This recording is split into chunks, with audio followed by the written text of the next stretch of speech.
¿Qué es la biodecodificación rizoma? Bueno, en primer medida es un método que deriva de otros métodos de biodecodificación, pero es un método diferente, por eso se llama biodecodificación rizoma. En principio podemos decir que es un método de indagación personal y de autosanación, que está basado en la capacidad de decodificar la biología, o sea, los mensajes del cuerpo. También está basado en el análisis de la genealogía, del árbol genealógico, no solamente de la psicogenealogía, que es la técnica que analiza los datos del árbol, sino de la posibilidad de constelar el árbol de forma individual en la consulta. Y también es un método que está basado en el reconocimiento de la propia historia. Sí coincide con otras técnicas de biodecodificación, que es una terapia de desprogramación de los síntomas, comprendiendo su origen, sentido, sus ciclos. Y se diferencia porque utilizamos herramientas diferentes para lograr no solamente la toma de conciencia de los conflictos que desencadenan los síntomas físicos, los síntomas emocionales, los conflictos, sino actuar de manera simbólica sobre esos conflictos. Y para eso necesitamos herramientas como las meditaciones chamánicas o los viajes chamánicos, los actos mágicos, y lo que yo llamo las constelaciones rizomáticas, que es una técnica que también deriva de la técnica de constelaciones, pero es específica, donde se trabaja con determinados objetos y muñecos para desenredar la historia de cada familia. ¿Qué se puede decodificar? No solamente un diagnóstico médico, aunque a veces es más fácil con un diagnóstico médico porque ya el órgano afectado, el tejido, nos está hablando de su función, su forma de ser, lo que viene a trabajar en nuestro cuerpo, ese tejido y ese órgano nos habla de por dónde viene el conflicto que lo puede haber detonado, pero se puede codificar un dolor, un diagnóstico médico, un síntoma, un temor, un vínculo roto, un vínculo tóxico, un conflicto emocional, un accidente, un obstáculo, algo que me causa misterio en mi vida. ¿Y cómo lo hacemos? Bueno, lo que hacemos es lo que yo llamo el hilo conductor de la historia, que es buscar determinados puntos muy importantes en la historia de la persona, que son los conflictos disparadores del conflicto, que son los que están cercanos al conflicto o al comienzo del síntoma, y los conflictos programantes, que son aquellos que estuvieron en sintonía con lo que se trabaja en el síntoma que en este momento nos convoca, pero que tal vez no desencadenaron ningún síntoma específico, pero fueron momentos a lo largo de la vida que estuvieron en resonancia. Entonces también son conflictos programantes. Uniendo estos puntos tenemos un hilo conductor en la historia del consultante, y este hilo conductor es la temática básica del consultante, la temática que tiene que trabajar. No solamente para desenredar lo que le está pasando ahora, sino para evitar que esto se siga repitiendo a lo largo de la historia.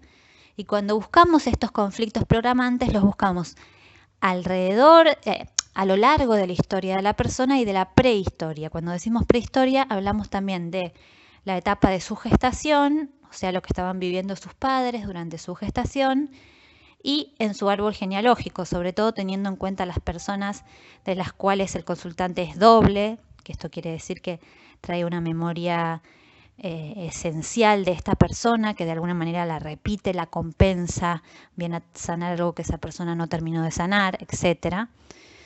Entonces se buscan estas coincidencias a lo largo de la historia familiar, a lo largo de su gestación, que en la gestación trabajamos con lo que se llama proyecto sentido, y a lo largo de su historia de crianza, sobre todo en los primeros años de vida, donde estuvieron las semillitas para que algo haya explotado luego, algo que tenga que ver con el mundo del cuerpo, de lo somático, o con el mundo de la psiquis, con el mundo de los vínculos.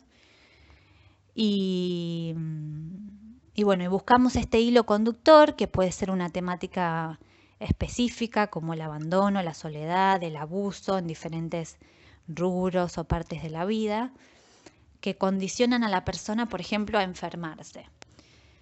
Entonces, cuando ya tenemos esta historia armada, incorporamos las herramientas que hacen el método particular y diferente de otros métodos de biodecodificación. Los métodos de biodecodificación en general derivan en principio de discípulos de Hammer y de la nueva medicina germánica.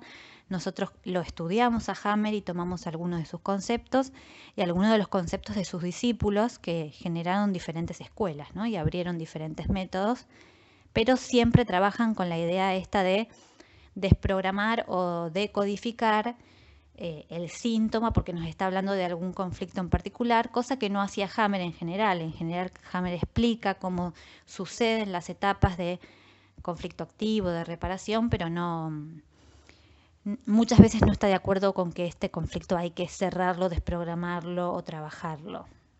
Al contrario, cuando el consultante está en la etapa de reparación no deberíamos, según él, trabajar nada.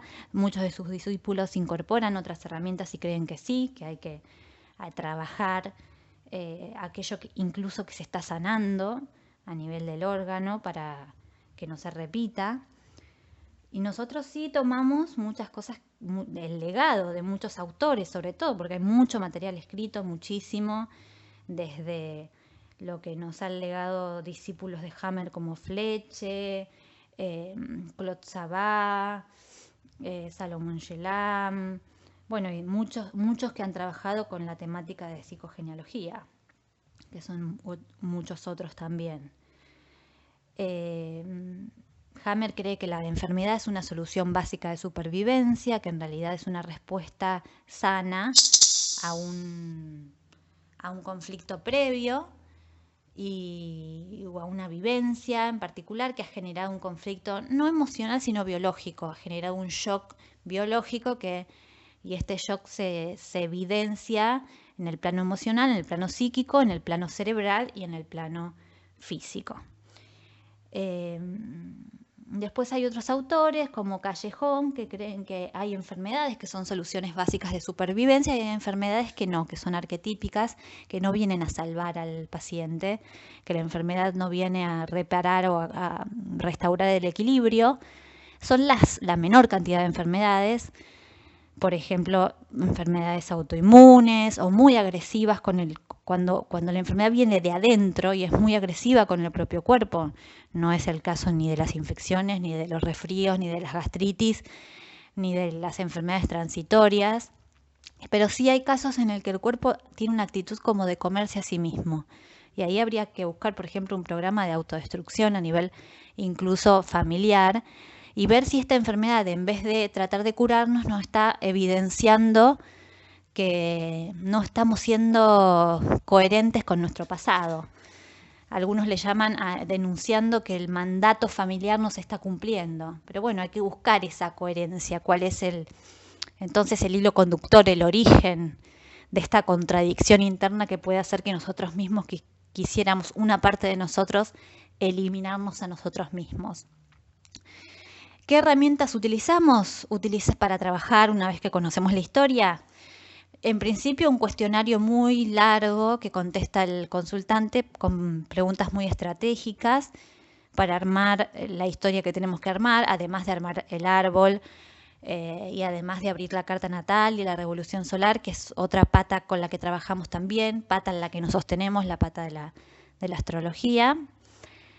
Y trabajamos en 4 o 5 encuentros donde ponemos en juego toda la temática de la persona y empezamos con los actos simbólicos o actos mágicos, que son actos de reparación. Los actos simbólicos tienen la capacidad de transformar nuestra psiquis, nuestra forma de vida, sin que hagamos nada muy cotidiano, al contrario, haciendo algo extra cotidiano, generamos un ritual, un rito simbólico, y descubrimos que a través de los símbolos y de la puesta en juego de algunos símbolos, el cuerpo y el cerebro responden de una manera más efectiva que el mismo diálogo. Para dar un ejemplo muy simple, una consultante que tiene un problema de coagulación de la sangre donde se hacen coágulos en sus venas y en sus arterias, uno de los trabajos que hacemos en la misma consulta, que son actos mágicos, es trabajar con elementos comestibles.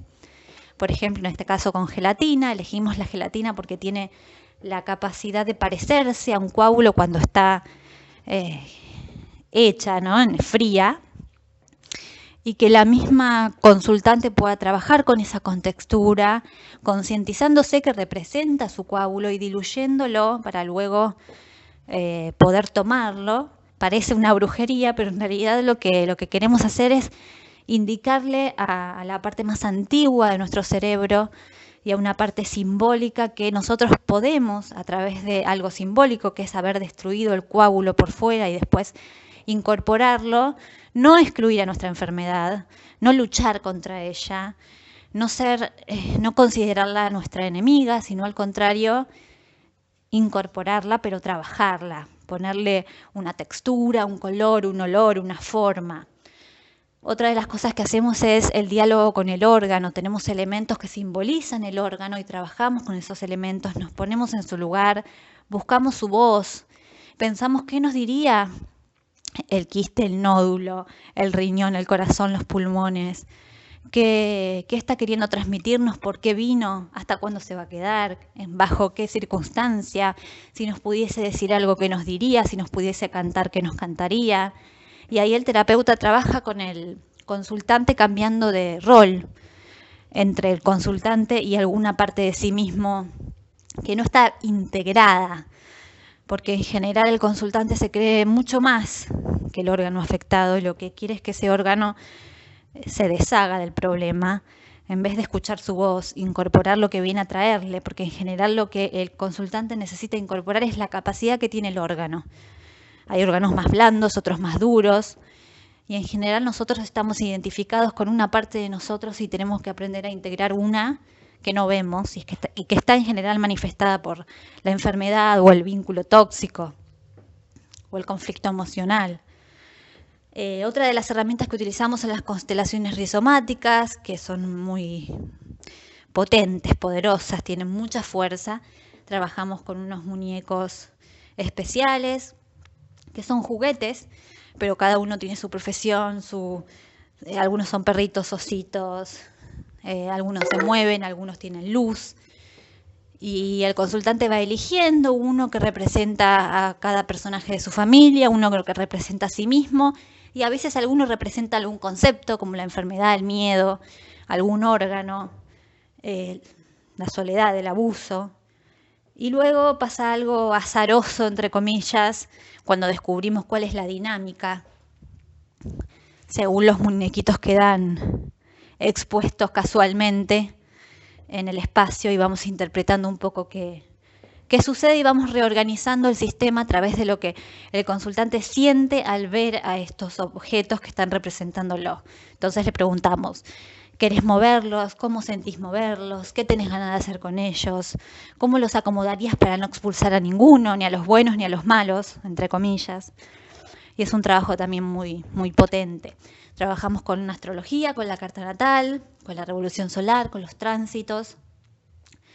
Y trabajamos con meditaciones muy profundas pero activas, que son las meditaciones chamánicas, donde le enseñamos al consultante a ir a buscar su animal de poder, su maestro, a ir a buscar respuestas y a ir a hacer recuperación de alma, que es reproducir en su memoria imágenes y situaciones vividas hace mucho tiempo y recuperar esa parte de uno que está energéticamente en el pasado, que está hoy en el pasado. Entonces el pasado no es pasado, sino que está constantemente repitiéndose como si una parte energética nuestra no estuviese con nosotros, sino que estuviese desdoblada en otro lugar, quitándonos energía, en una vivencia infantil, en una vivencia tal vez no superada, y que a lo mejor a los ojos de nuestro ser adulto puede ser una tontería, pero para nuestro ser niño todavía está atrapado en alguna situación en general de vergüenza, de soledad, de desolación, de miedo. Entonces volvemos a esas situaciones con las imágenes e imaginamos que nos volvemos a traer hasta el presente, paso a paso. Imaginamos que nuestro ser adulto viaja hacia el pasado y nos vuelve a traer al niño herido hacia el presente. Bueno, estas son algunas de las herramientas que utilizamos. Algunos de los terapeutas trabajamos con tarot. No todos trabajamos con astrología, pero sí la mayoría. La astrología es genial porque es una síntesis maravillosa del presente, el pasado, el futuro y lo que se juega en cada uno, con lo que cada uno está identificado y lo que cada uno quiere estar excluyendo cuando debería integrarlo. Y los trabajos son cortos, pero muy, muy, muy profundos. Y bueno, en este breve relato quería sintetizar que queríamos hacer un método de biodecodificación, pero que entrara en el contacto con los consultantes, contacto emocional y físico, evitando ir solo desde el discurso, aprendiendo el lenguaje de la enfermedad, proponiendo un nuevo idioma y llevando otros portales de información más puntuales, como la historia, el árbol, el uso de las fotografías de la infancia, los objetos, la decodificación de los nombres y otras técnicas que sean de mayor ayuda para abordar el conflicto sin necesidad de quedarnos solamente en el discurso.